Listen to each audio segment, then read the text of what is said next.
प्रेमानंद महाराज जी का जन्म अखरी गांव सरसौल ब्लॉक कानपुर उत्तर प्रदेश में हुआ था।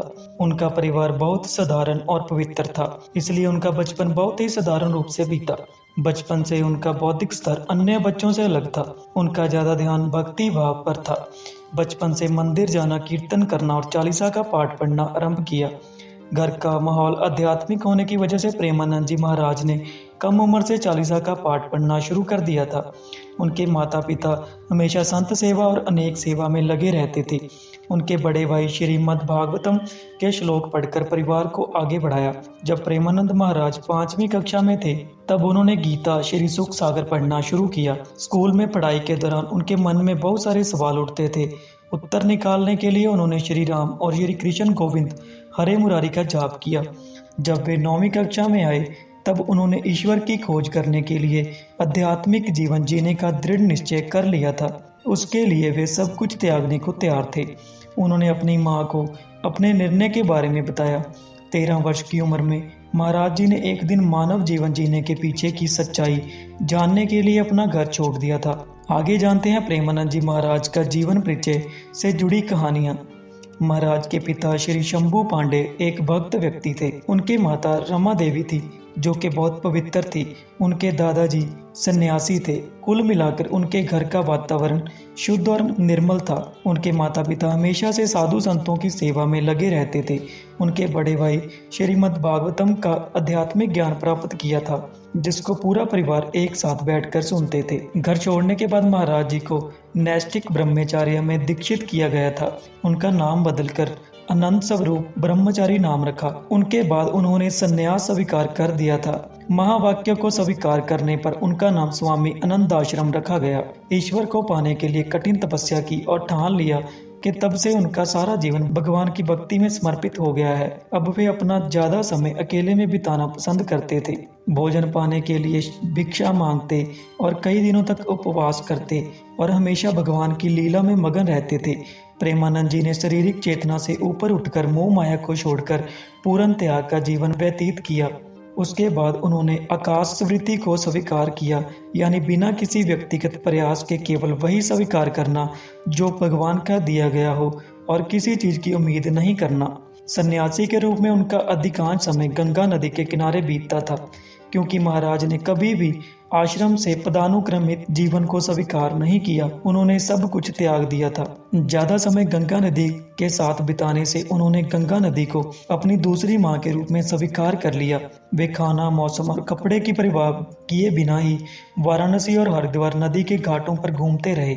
उनकी दिनचर्या कभी नहीं बदलती थी, फिर चाहे कितनी भी ठंड क्यों ना हो। वे हमेशा गंगा नदी में 3 बार स्नान जरूर करते थे। उपवास लेने के लिए उन्होंने कई दिनों तक भोजन को त्याग दिया था। ठंडा मौसम होने की वजह से उनका शरीर कांपने लग गया था। क्योंकि वे भगवान के ध्यान में लगे हुए थे, इसलिए उनको कुछ एहसास नहीं हुआ। संन्यास और आस्था के कुछ वर्षों बाद उन्हें भगवान शिव का आशीर्वाद मिल गया। महाराज जी के दया और ज्ञान पर प्रभु शिव का पूरा आशीर्वाद था। एक दिन वे बनारस में एक पेड़ के नीचे ध्यान कर रहे थे। तभी वह श्री श्यामा श्याम की कृपा से वृंदावन की महिमा के प्रति आकर्षित हुए। बाद में उन्होंने एक रासलीला में भाग लिया। उन्होंने करीब 1 महीने तक रासलीला में भाग लिया। उनकी दिनचर्या सुबह से शाम श्री चैतन्य महाप्रभु की लीला और रात में श्री श्यामा श्याम की रासलीला देखना था। 1 महीने के अंदर ही वे लीला में इतने मगन और आकर्षित हो गए कि वह उनके बिना अपने जीवन जीने की कल्पना भी नहीं कर पा रहे थे। इस 1 महीने ने उनका जीवन पूरी तरह बदल दिया था। महाराज जी कुछ समय के बाद स्वामी जी की सलाह से और श्री नारायण दास भक्तमाली के एक शिष्य की मदद से मथुरा जाने को तैयार हो गए। वो नहीं जानते थे वृंदावन हमेशा के लिए उनका दिल चुरा लेगा।